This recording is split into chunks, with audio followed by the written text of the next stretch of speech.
Amen. Ne sont pas acclamés le Seigneur. Gloire à Dieu.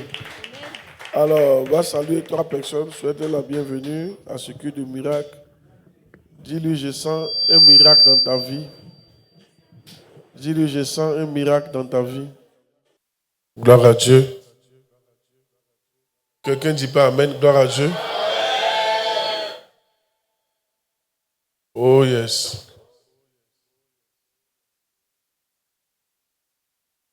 Baissons la tête, prions pour la parole. Seigneur, nous sommes bénis. Nous sommes honorés. Et nous prions que tu nous bénisses par ta parole. Nous prions que tu nous conduises dans des prières d'action prophétique.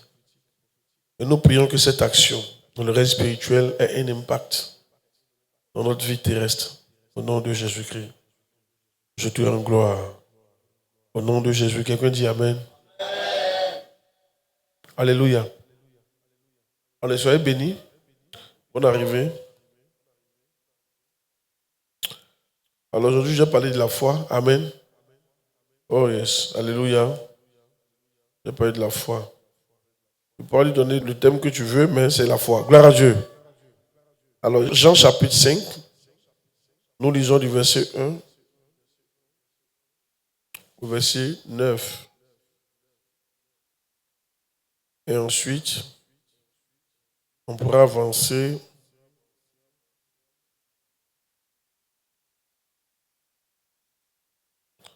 verset 5 au verset 9 et ensuite le verset 14. Après cela, il y eut une fête des Juifs et Jésus monta à Jérusalem. Qui a envoyé son fruit? Qui a envoyé ses fruits? Tu n'as pas la foi, il ne faut pas faire. Alléluia. Il y a quelqu'un qui t'a pas obligé. Amen. Mais si tu as la foi, ça va porter son résultat. Avant, je faisais ça beaucoup, mais après, j'ai arrêté. Et puis, c'est des choses, il ne faut pas faire comme ça. Il faut faire quand Dieu te dit de faire. Amen. C'est quand Dieu te dit de faire que ça marche. Alléluia.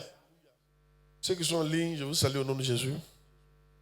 Alors, après cela, lisons, après cela, il y eut une fête des Juifs et Jésus monta à Jérusalem. Or, à Jérusalem, près de la porte des Brebis, il y a un qui s'appelle en hébreu Bethesda et qui a 5 portiques. Sous ces portiques étaient couchés un grand nombre de malades, des aveugles, des boiteux, des paralytiques, qui attendaient le mouvement de l'eau. Dis le mouvement de l'eau. Car un ange descendait de temps en temps dans la piscine et agitait l'eau. Et celui qui y descendait le premier, après que l'eau avait été agitée, était guéri, quelle que fût sa maladie. Là se trouvait un homme malade depuis 38 ans. Dis 38 ans. Jésus, l'ayant vu coucher, sachant qu'il était malade depuis longtemps, lui dit, « Veux-tu être guéri ?» Le malade lui répondit, « Seigneur, je n'ai personne pour me jeter dans la piscine quand l'eau est agitée. Et pendant que j'y vais, un autre descend avant moi. Lève-toi, lui dit Jésus, prends ton lit et marche. » Oui, verset 9.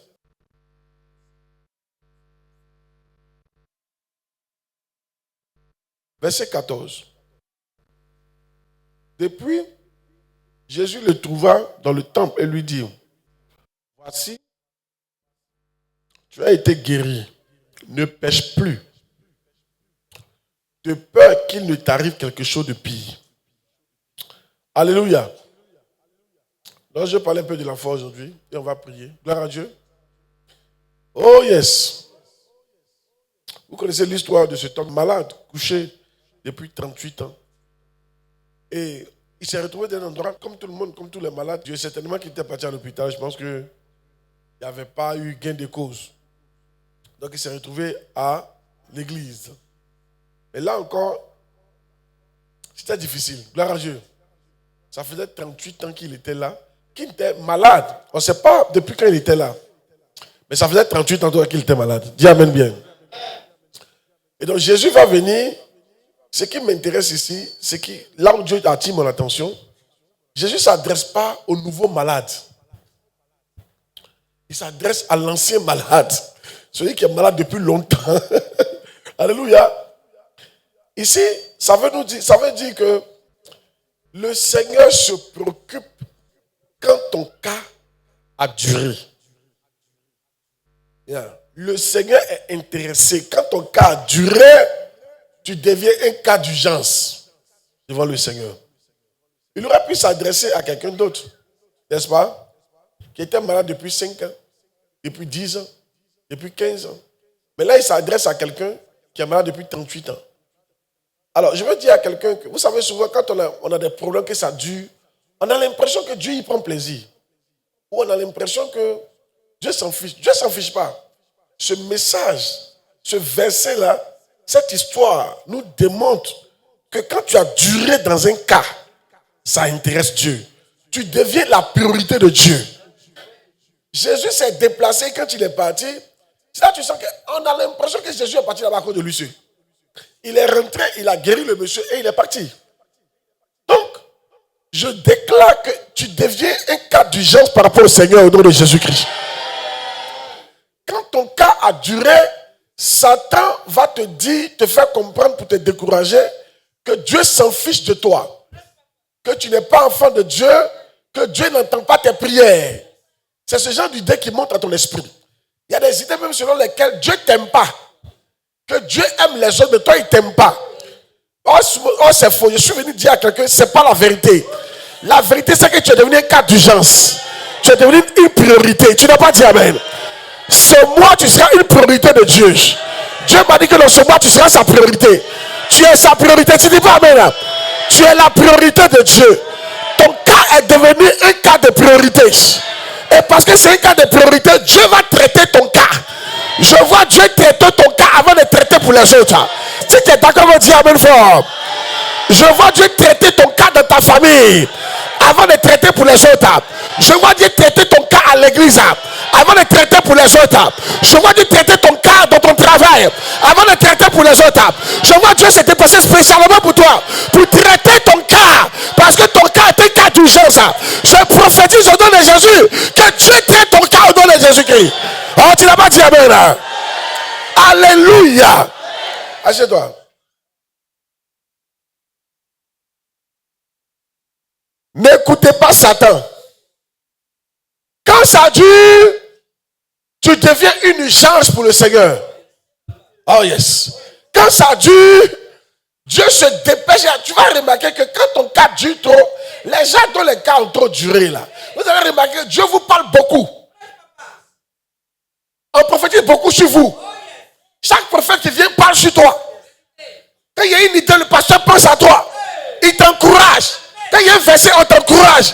C'est parce que tu es devenu le cas d'urgence. Mais toi, tu n'as pas compris ça. Alléluia. Toi, tu dis, oh, je suis fatigué de tout ça. Je suis fatigué de tout ça. Je suis fatigué. Hein? Oui, je suis fatigué. Ne sois pas fatigué. Tu es devenu un cas d'urgence. Dieu va traiter ton cas au nom de Jésus. Ah, reçois l'urgence au nom de Jésus. Reçois les soins de Dieu au nom de Jésus-Christ. Dans ce genre de cas, il ne faut pas se plaindre. Dans ce genre de cas, il faut accepter les soins.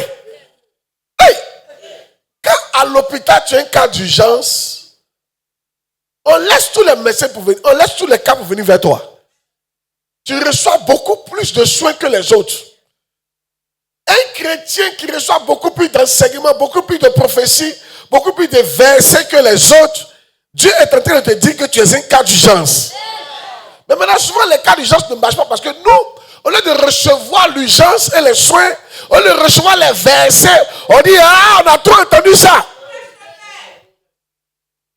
Le malade aurait pu dire à Jésus, tu parles de quoi même? Quand Jésus lui a dit, lève-toi et marche, il va être couché, il a dit, tu dis quoi même? Tu sais depuis quand je suis là?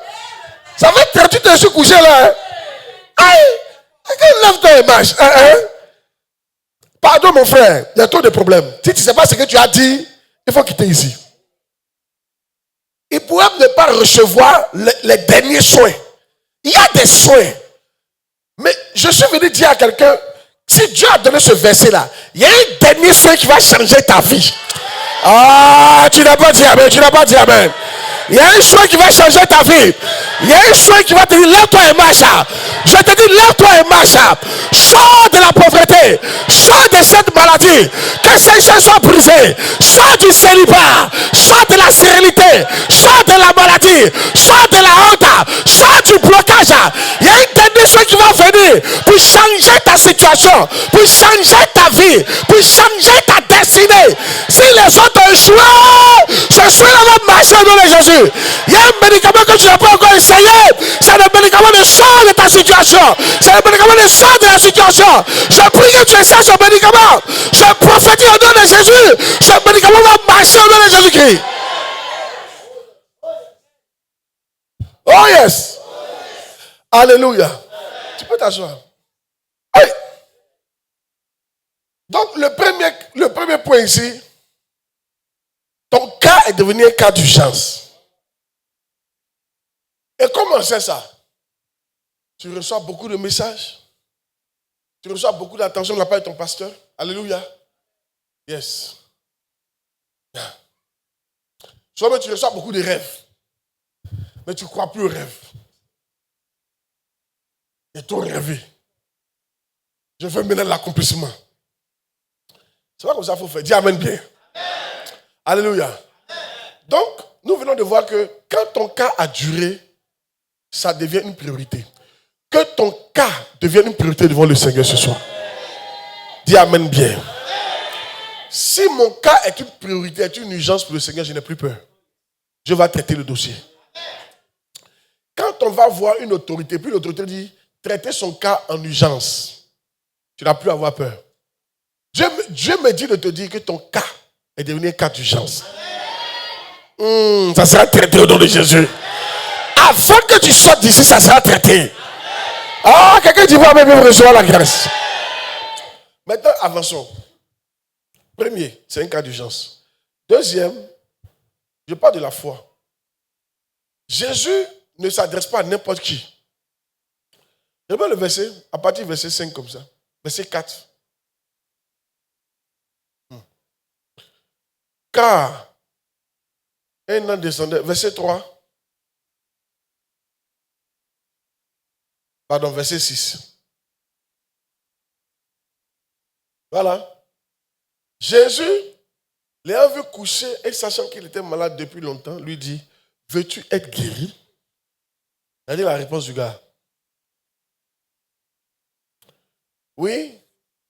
Le malheureux répondit, Seigneur, je n'ai personne pour me jeter dans la piscine quand l'eau est agitée.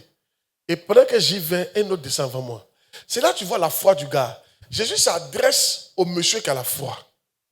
N'oubliez pas, ne perdez jamais votre foi. C'est votre foi qui valide votre prière. C'est votre foi qui fait que vous êtes agréable à Dieu. C'est sur la base de votre foi que Dieu va vous exaucer. C'est sur la base de votre foi que Dieu va changer votre situation. Si vous laissez votre foi, vous êtes foutu. Ce monsieur n'a pas... C'était un homme de foi. Pourquoi je dis ça? Mais tu es là depuis combien d'années? Et il n'y a personne pour te jeter dans l'eau. Ça veut dire qu'il y avait... Quand il a dit il n'y a personne pour me jeter dans l'eau, ça veut dire qu'il y avait des personnes pour les autres. Ce qu'il a remarqué, c'est que les autres là, quand l'eau est agitée, il y avait des gens qui les jetaient dans l'eau, mais lui, il n'y avait personne. Mais en temps normal, toi et moi, on reste à la maison. Attends, je vais faire quoi là-bas? Un coin où je vais, il n'y a personne pour me jeter dans l'eau. C'est-à-dire que je ne vais jamais y arriver même. Alléluia. Est-ce que vous comprenez un peu? Il y avait un vrai obstacle dans la vie de ce monsieur-là. Tu arrives quelque part, les autres, tout le fait tu es couché. Toi, quand on vient te déposer, on te laisse pour partir. Et les autres, quand on vient les déposer, on est assis à côté d'eux. Dis-moi, quand l'eau est agitée, tu ne peux même pas imaginer un jour être le premier.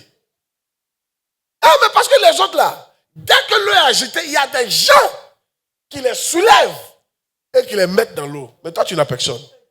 Mais ce qui me touche ce monsieur-là, malgré ça, malgré que c'était un cas impossible, il était toujours là. Il avait la foi qui malgré l'impossibilité, un jour il avait guéri. Dis Écoutez, quand tu regardes ta vie, il n'y a personne pour t'aider. Mais tu dois continuer à y croire. Quand tu regardes dans ta vie, là, devant, derrière, à gauche, à droite, il n'y a aucun signe. Il y a des gens pour aider les autres, mais toi, il n'y a personne pour t'aider. Quand tu regardes la montagne, elle est infranchissable. Tu sais que tu ne peux pas la franchir parce qu'il n'y a personne pour t'aider à la franchir. Alléluia. Mais si tu peux continuer à croire, le Seigneur va opérer un miracle dans ta vie. Dieu aime les gens qui croient contre tout vent. Alléluia. Abraham avait 100 ans, sa femme avait 90 ans. Ce n'était pas une fraîchenie. Alléluia. Mais Abraham croyait. Lui-même, il était usé et sa femme était fatiguée. Mais il croyait quand même. Au moins, si elle était une fraîchenie, on peut dire qu'il y a un peu d'espoir. C'est une vieille. C'est une bante. Elle est fatiguée même. Elle a vieilli. Elle est froissée. Tout est gâté là-bas. Mais Abraham croyait contre toute croyance. Et Dieu aime les gens qui croient. Les gens qui croient malgré tout. Dieu aime les gens qui croient. Alléluia. Il faut croire. Ton cas est possible. J'ai dit ton cas est possible. Ton cas est possible. Qui t'a dit c'est pas possible? C'est possible. Il veut t'arracher ta foi. C'est possible. Il veut te décourager. C'est possible. Si Abraham a crié, moi aussi je vais croire. Si le monsieur l'a crié, moi aussi je vais croire. Hey! Le jour quelqu'un te dit, mais pourquoi tu crois? Il faut dire, mais c'est parce qu'il n'y a personne qui croit. S'il y avait quelqu'un, je n'aurais pas besoin de croire. Tu sais, quand je dis la vérité, quand tu es jeune, et puis ta femme est jeune, on n'a pas besoin de croire. On fait le travail, on sait que ça va venir. Et je comprends.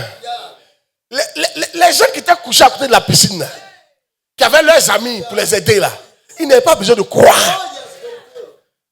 Il y a des gens qui sont là pour les aider. Remarquez, quand tu es malade, que tu as l'argent, mal de tête, tu ne pries même pas. Tu vas à la pharmacie.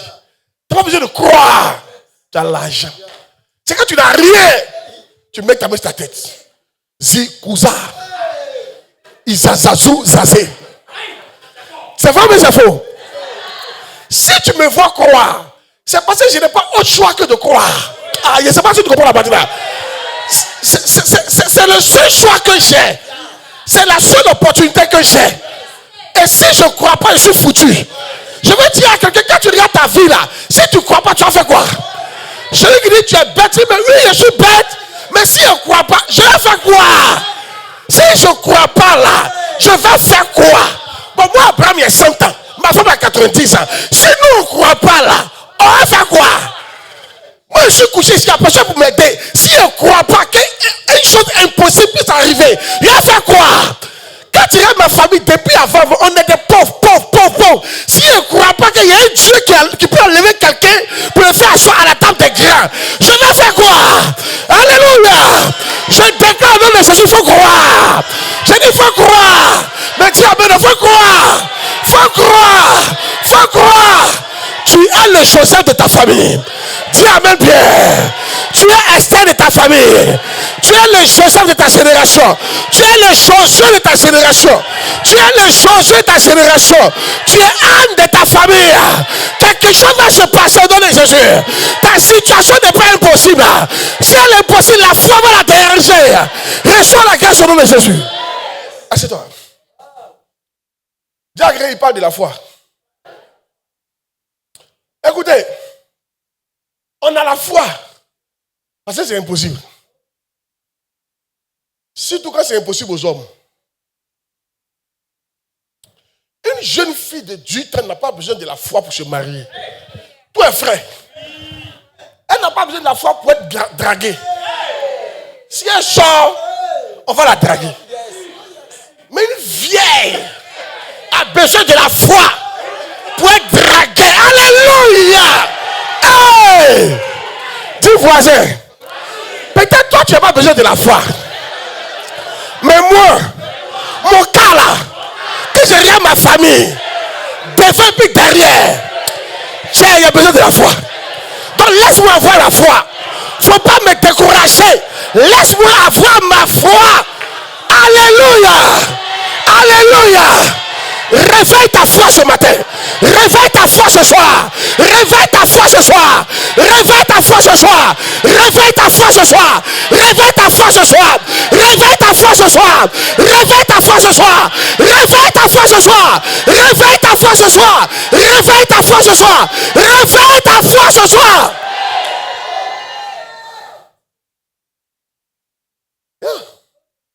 Quand Satan veut te détruire là, il s'attaque à ta foi.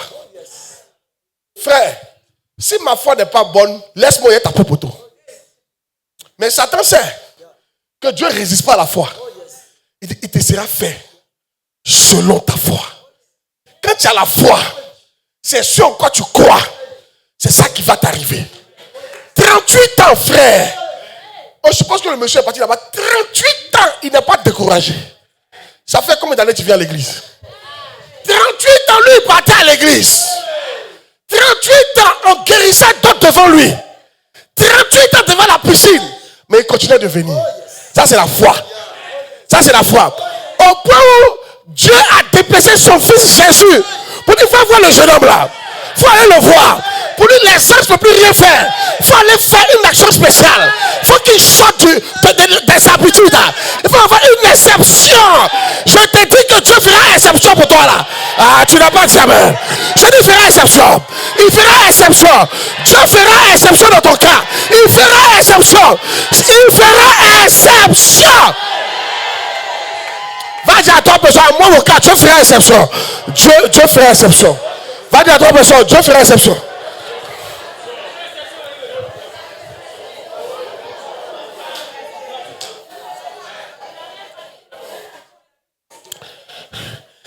Il y a des fois qui brisent le protocole.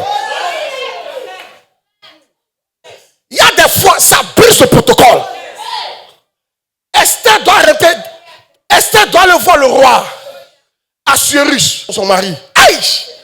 C'est interdit pour quelqu'un de voir le roi. Tu rentres sans la permission du roi.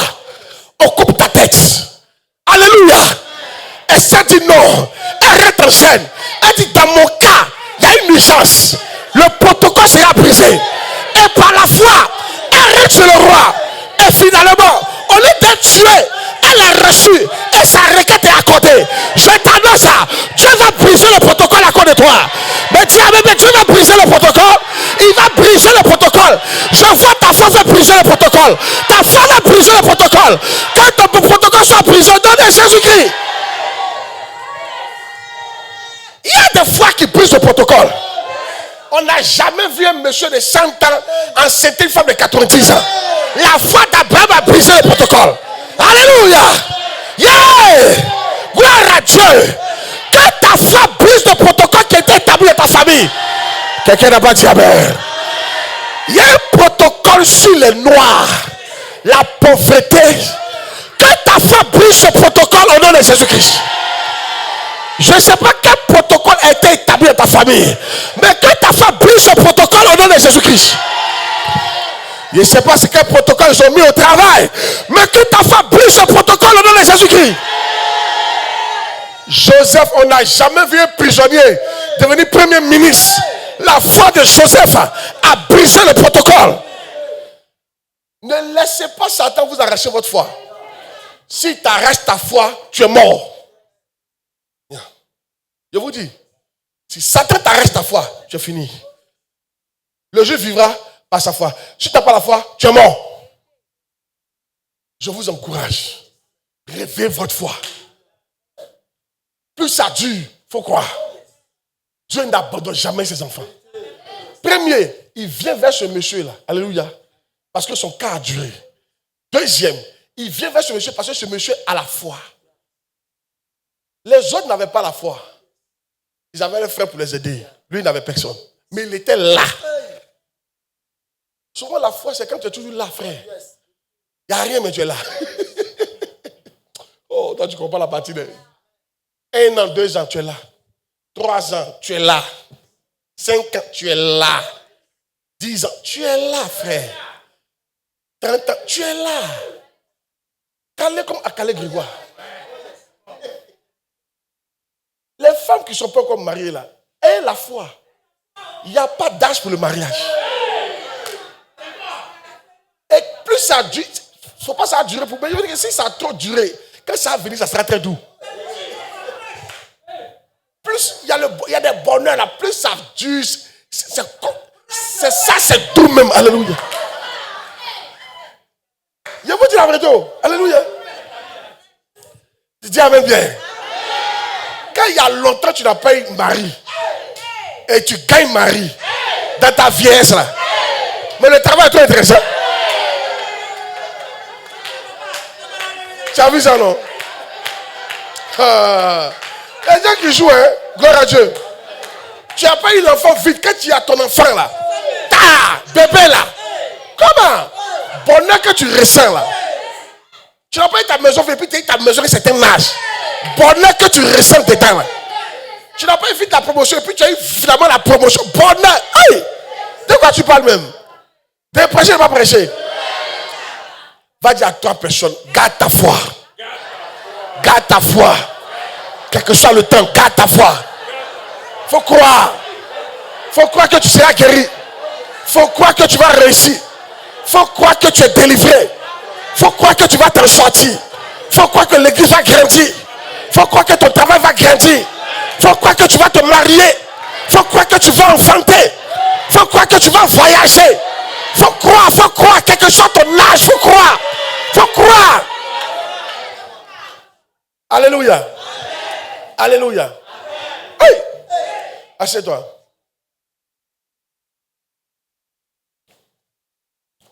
Donc Dieu va briser le protocole à cause de la foi. Quand tu as la foi là, Dieu ne regarde plus les règles. Il y a une femme syro-phélicienne qui est venue voir Jésus. Elle dit à Jésus, guéris ma fille qui est malade. Jésus lui dira, madame, on ne donne pas la nourriture des enfants aux chiens. Quelle parole! Si c'était toi, tu étais découragé. Voici les hommes de Dieu là. À cause de petites onctions, Dieu l'a donné là. Moi, il dit de guérir ma fille, il y a ce qu'il dit. Allons. Elle dit, c'est vrai. Ce que tu dis, c'est la vérité. On ne donne pas la nourriture des enfants aux chiens. Mais les chiens mangent les restes que les enfants laissent. Il dit, waouh, même en Israël, je n'ai pas trouvé une telle foi.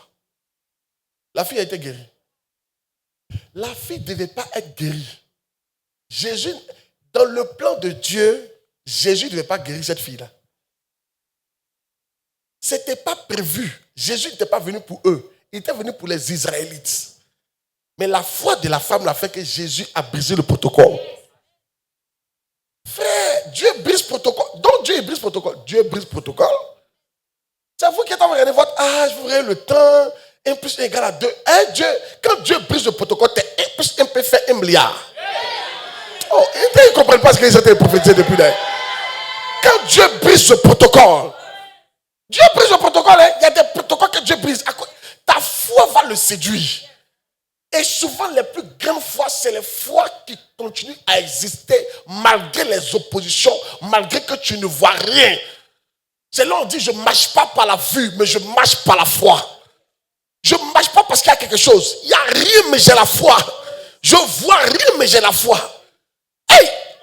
Un jour, il y a un monsieur qui est aux États-Unis qui nous a rendu son témoignage. Je parle de l'église. Il a commencé, Dieu lui a dit de faire l'église. Il a commencé l'église. 8 ans plus tard, ils étaient 4.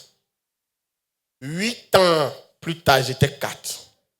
Lui, sa femme, ses 2 enfants.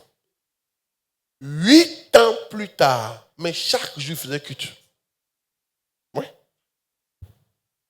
Mais au bout de 11 ans, j'étais 2000. Bien. Dieu a été impressionné par sa foi, quoi. Quelque chose tu fais, tu ne vois rien, mais tu crois. Je vais t'amener à ça. Si tu ne vois rien, il faut croire. C'est parce que tu ne vois rien, mais que tu dois croire.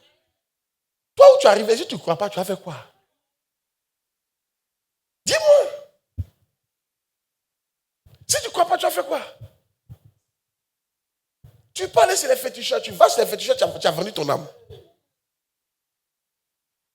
Tu parles d'une loge, tu rentres dans une loge, tu as vendu ton âme. Pourquoi? Dieu m'a dit de vous dire de quoi? Lui, Dieu va intervenir.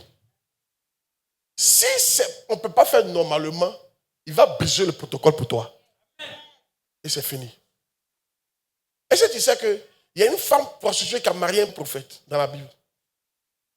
Si. Dieu a dit au prophète, va marier la femme prostituée. C'est d'habitude quand on prêche comme ça, là, on voit l'homme de Dieu. Ah, comment Dieu peut dire à un homme de Dieu d'aller marier une prophétesse? Tout le monde est une prostituée. Tout le monde sait qu'elle est prostituée dans la nation. Et puis il a dit, va la marier. Parce qu'il voulait donner un message au peuple d'Israël. Mais souvent on ne voit pas le cas maintenant, la pensée de la femme. Imaginez la joie de la femme. Même si c'est pour punir le peuple d'Israël. Elle a eu son mari. Alléluia. Je ne sais pas si tu comprends la partie là. C'est-à-dire, elle prostituée, elle n'a jamais imaginé. Parce que tous les hommes sortent elle. Et en Israël, on sait que toi, il faut mourir, il faut monter, tu vas descendre. Il n'y a pas un homme qui a été marié. Mais elle, je suis sûr que c'était une femme de foi. Elle a réussi à marier qui? Le prophète. Oh, c'est interdit pour les prophètes et pour les pasteurs de marier des femmes comme ça. Hey! Mais elle a réussi à le marier. Dis brisement de protocole. Hey! De quoi je me parle? Aujourd'hui, je veux que tu partes avec Dieu devant tu partes dans la prière avec Dieu. Tu partes devant Dieu avec cette prière-là. Seigneur, toi, tu as brisé le protocole devant beaucoup de gens. Pour moi, tu peux briser le protocole. Je ne peux pas suivre la voie normale. Mon âge est déjà avancé. Tu dois briser le protocole. Mais le truc, c'est que tu dois continuer de garder ta foi. Garde ta foi. Ne donne pas un temps à Dieu. Il faut que Dieu remarque dans ta vie que même s'il dure 1000 ans, pendant les 1000 ans, tu auras toujours la foi. Moi, je crois que notre église sera une méga église. Je te dis, il y aura les blancs, les noirs, les métis, les américains, les asiatiques, les chinois.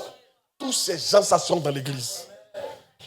Mes enfants vont marier les chinois, ils vont un chinois, ils vont un japonais, ils vont un vietnamien. Ils vont faire les enfants, ils vont un chinois. L'enfant, il parle nous, et puis ses yeux sont tirés. Tu ne vas pas croire tes yeux. Tous ceux qui connaissent Jésus, j'ai la foi dans mon cœur, frère. Même si je ne vois rien, je crois. Je crois qu'il a mis avec une étoile, frère. Je ne crois pas parce que je vois, je crois parce que je crois. Un point, un trait. Qui est béni? Maintenant, mets le verset 14, j'ai fini par là. Et puis on va prier. Donc, croyez que vous allez... Croyez à ce qu'on va faire là. Fruit là. Pourquoi que toi, tu vas porter fruit? Quel domaine où tu n'as pas de fruit? Il faut croire que tu vas porter fruit là-bas. Il faut croire qu'après cette action-là, le domaine de ta vie où il n'y a pas de fruits, fruit va sortir. Dans le monde spirituel, la monnaie, c'est la foi. On achète dans le monde spirituel avec la foi, pas avec l'argent. Si tu envoies ton argent ici qu'il n'y a pas de foi derrière, ça ne marche pas. C'est avec la foi qu'on achète dans le monde spirituel. Hey! C'est pourquoi ce matin, j'insiste sur ta foi. J'insiste. Sinon, tu vas mourir déçu. Parce que c'est ta foi que Dieu va regarder. Dis Amen. Mesdames, là, c'est le petit bonus. Mais ce bonus, c'est un avertissement. Depuis, Jésus le trouva dans le temple et lui dit, voici, tu as été guéri. Ne pêche plus. De peur qu'il ne t'arrive quelque chose de pire. Donc, ça veut dire que ce qui lui était arrivé, c'est à cause d'un péché. Ne pêche plus, donc il a péché. Il n'a pas dit ne pêche pas, ne pêche plus. Quand on dit plus, ça veut dire que tu as déjà fait. Donc il a péché. Il ne sait pas c'est quel péché lui il a fait. Hein? Maladie de 38 ans. Dis à quelqu'un, c'est fort d'air. Un petit péché, maladie de 38 ans. C'est-à-dire quand vous péchez, quoi, vous péchez, c'est fini. Ils sont déjà, il m'a lavé. Papa m'a mis sur les épaules, il m'a enlevé. Voilà, ça y est, travaille. Toi, il n'est pas spirituel. Alléluia. Si toi aussi tu fais ça, tu t'en fous quoi. Il y a des gens qui pêchent par faiblesse, mais maintenant tu crois même pas en ce qu'on dit. Et on dit, il n'est pas péché, Dieu, il faut les gens. C'est ce que Dieu a dit. Ce genre de personnes-là, il y a conséquence toujours. 38 ans. Péché d'un jour, maladie de 38 ans. Et puis il dit, si tu refais, il y a un truc pire qui va t'arriver. C'est quoi qui est pire qu'être couché pendant 38 ans? Demande ça à ton voisin, c'est quoi qui est pire qu'être couché de 38 ans? Oui, c'est la mort, hein? Si. Quand tu es entêté, quand vous ne voulez pas vivre de la sanctification, là, vous allez finir par mourir tôt. Mais si tu ne meurs pas, tu vas tuer beaucoup de choses dans ta vie. Tu peux tuer un aspect de ta vie. Tu peux tuer ton don. Tu peux tuer ton ministère. Tu peux tuer ta carrière. Tu peux tuer ton foyer. Tu peux tuer ton étoile. Parce que toi, tu t'en fous du péché, quoi. Pourtant, le péché, là, tu fais un effort même. Amen. Parce que tu vois les autres faire, tu es fait aussi. Quand tu n'es pas enfant de Dieu, tu fais le péché, il n'y a rien. Parce que Dieu va te châtier, tu vas partir en enfer. Mais nous, Dieu dit, il nous châtie sur la terre pour ne pas qu'on hérite avec le monde. Il va montrer le verset puis on va prier. Après, il y en a qui pensent, non, c'est comme ça, il faut faire seulement. Non. 38 ans. 38 ans. Hey. Je ne sais pas de quoi c'est André. Hébreux 12, 6. Hébreux 12, 6, premier verset. Hébreux 12, 6. Hébreux 12, 6. Car le Seigneur châtie celui qu'il aime. Et il frappe de la verge tous ceux qu'il reconnaît pour ses fils. Si tu fais des bêtises que Dieu ne te frappe pas, il faut pleurer. En fait, tu n'es pas parmi ses enfants. Oui. Oui. Mais le verset est clair. On dit, Dieu, si Dieu te châtie, c'est pas ça qu'il ne t'aime pas. Il ne t'aime pas comme son fils. Et ensuite, c'est qu'il ne te reconnaît pas parmi ses enfants. Il y avait un frère là, dans notre église, il couchait les fils. Il dit, lui, il couche, c'est sa grâce, il couche, mais il avance. Il dit, c'est pas ta grâce, hein. Dieu ne te reconnaît pas, hein. Il dit, Dieu ne te reconnaît pas. Si toi, tu continues de faire comme ça, puis tu dis, c'est ma grâce, Dieu ne te reconnaît pas. Nous, les enfants de Dieu, quand on pêche là, c'est vrai, on demande pardon, il nous pardonne, mais il nous châtie. Il y a des châtiments. Tu peux tomber malade. Tu peux avoir investi, ça ne va pas. Tu vas avoir des douleurs. Quelque chose va se passer dans ta vie. Il va te châtier. Si. Mais maintenant, il y a l'autre verset. 1 Corinthiens 11, 32. C'est le verset que tu connais pas. Il faut écrire ça. C'est le verset. S'il y a des versets que tu dois retenir par cœur, c'est les versets qui sont te donnés là. Regarde. Mais quand nous sommes jugés, nous sommes châtiés par le Seigneur afin que nous ne soyons pas condamnés avec le monde. Nous, les chrétiens, Dieu nous châtie sur la terre. C'est pour ça que vous allez voir que beaucoup de chrétiens sont dans des problèmes. Tous les problèmes ne viennent pas de Satan. Il y a des problèmes qui viennent de la chicote. D'ailleurs même, disons-nous la vérité, nos parents nous font plus pleurer que nos ennemis. Quand tu as un enfant, tes parents te font plus pleurer. On n'a pas compris. Tes parents te font... Tu as pleuré combien de fois? Tu as connu tes parents. Ton chicote est bien bon. C'est vrai, mais c'est faux. C'est vrai, mais c'est faux. Oui, garçon t'a fait pleurer, mais ton papa t'a fait pleurer plus que garçon. Au CP1, au CP2, chaque fois que tu déconnais, on te frappait et tu pleurais. La chicote, beaucoup de chicotes, ça vient parce qu'on est têtu. That's it. Donc, avant de faire certaines choses, il faut calculer. Un péché, 38 ans. Hey! Remets Jean 14, Jean 5, verset 14. 38 ans de maladie. Ah! Oh, mais c'est pas la Bible au lit là. 38 ans de maladie. Tiens! Depuis, Jésus le trouva dans le temple et lui dit, voici, tu as été guéri. Ne pêche plus de peur qu'il t'arrive quelque chose de pire. Et la Bible dit que Dieu châtie ses fils. Oui. On ne peut pas, tu sais qu'il ne faut pas forniquer, mais toi-même, tu n'as même pas décidé même de vivre la chasteté. Toi-même, le mot, laissez-les affaires de chasteté, c'est pour les blancs. C'est pour les blancs comment? Quelqu'un a dit un truc, la Bible, là, c'est un tout. Tu rejettes tout ou tu prends tout. On ne choisit pas. Quelle Bible là? Donne-moi une Bible. On prie, pas t'inquiéter. Tu es venu pour prier, non? On prie. Vous voyez ça là? C'est un tout. Tu prends tout ou tu refuses tout. n'a pas fait que non, je crois ou pas de bénédiction là, et puis je ne crois pas l'autre là. C'est pas comme ça marche. C'est un tout. Tu prends tout ou tu refuses tout. Amen. Yeah. Donc je veux que vous essayez de mettre un peu de sanctification dans vos vies. Un peu de frein. Tu n'as même pas frein. Toi, garçon, te drague, tu ne peux pas dire non. Toi, quand tu vis la chasteté, c'est qu'on ne t'a pas dragué.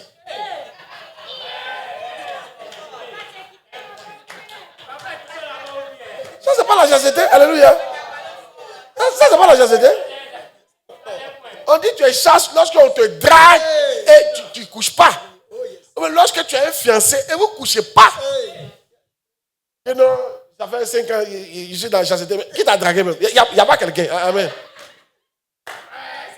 C'est que la personne va venir maintenant là. C'est là maintenant on va appliquer le principe de la chasteté.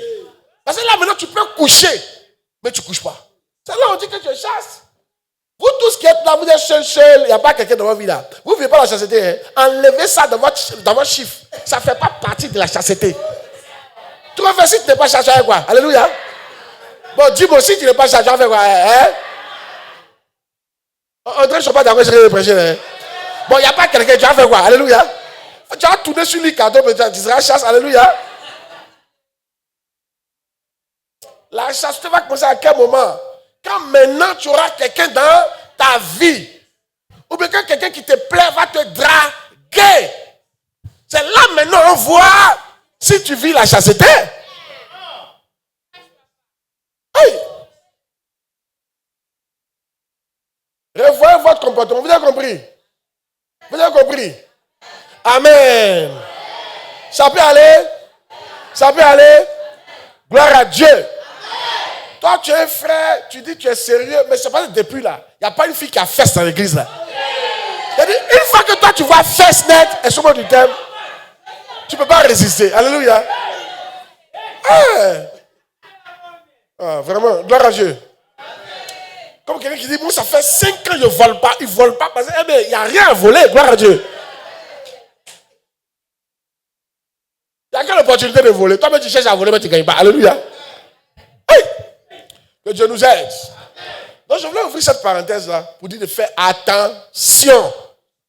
Dieu frappe. Dieu chicote. Ok? Soyez bénis.